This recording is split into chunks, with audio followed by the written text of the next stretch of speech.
수수께끼. 옛날에 어떤 왕자가 있었는데 그는 문득 세상을 돌아다니고 싶은 마음이 들어 충직한 시종 딱 하나만 데리고 나섰다.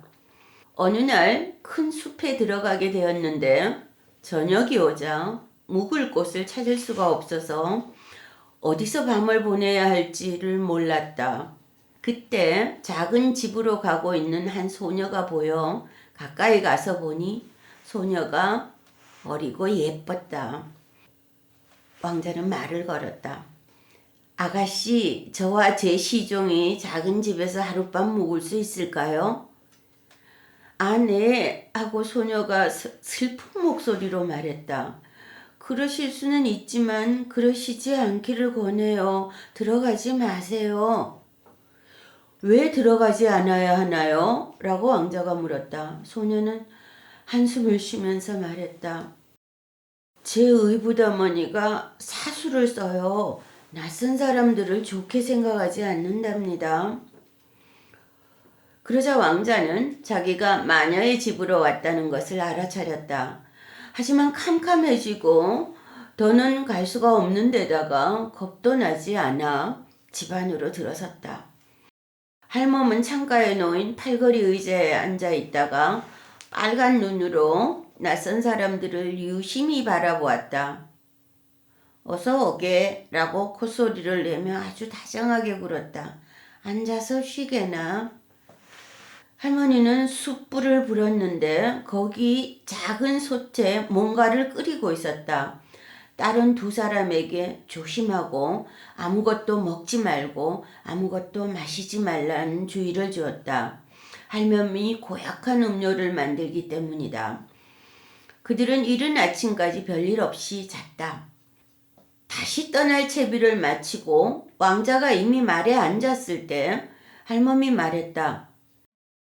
잠깐 기다려. 이별주를 한 잔 건너주겠으니.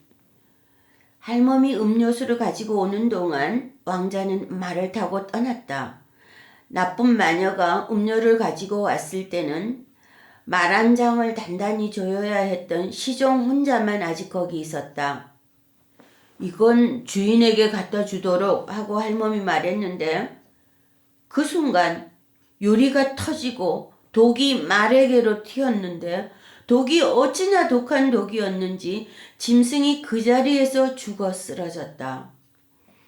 하인은 주인에게로 달려가서 일어난 일 이야기를 들려주었다. 그러나 말 한 장을 버려두고 오고 싶지 않아 그걸 가질러 되돌아갔다.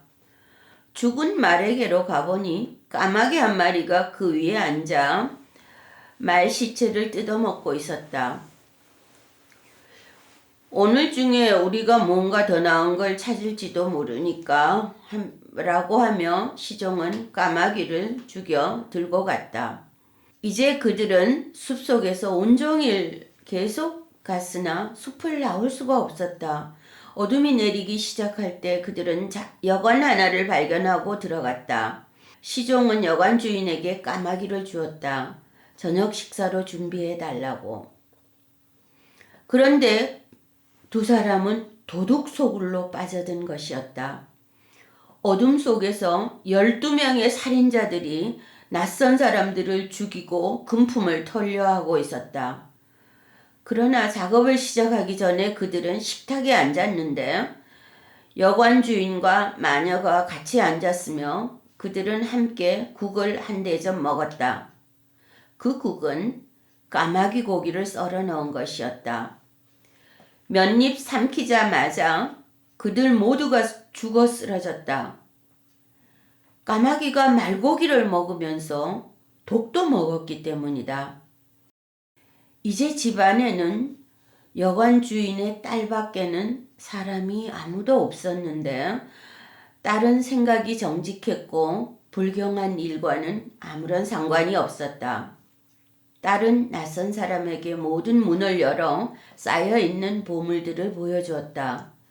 그러나 왕의 아들은 모든 걸 그녀가 계속 지니고 있으라고 하며 아무것도 원하지 않았고 시종과 더불어 가던 길을 계속 갔다. 오래 돌아다니고 난 다음 그들은 어떤 도시로 들어갔는데 거기서는 아름답지만 오만한 공주가 있었다. 공주는 자기가 풀 수 없는 수수께끼를 내는 사람이 자기 남편이 된다고 공고를 해놓았다. 그런데 공주가 답을 맞추면 그 수수께끼를 낸 사람은 목을 잘려야 했다. 사흘간 공주는 생각할 시간이 있었다. 그러나 공주가 어찌나 똑똑한지 제시된 수수께끼를 언제나 정한 시간 전에 다 알아맞췄다. 벌써 9명이 이런 식으로 죽은 뒤였다. 왕자가 도착해서 그녀의 큰 아름다움에 현혹당해 목숨을 걸고자 했을 때는 왕자가 그녀 앞으로 나서서 자기의 수수께끼를 냈다.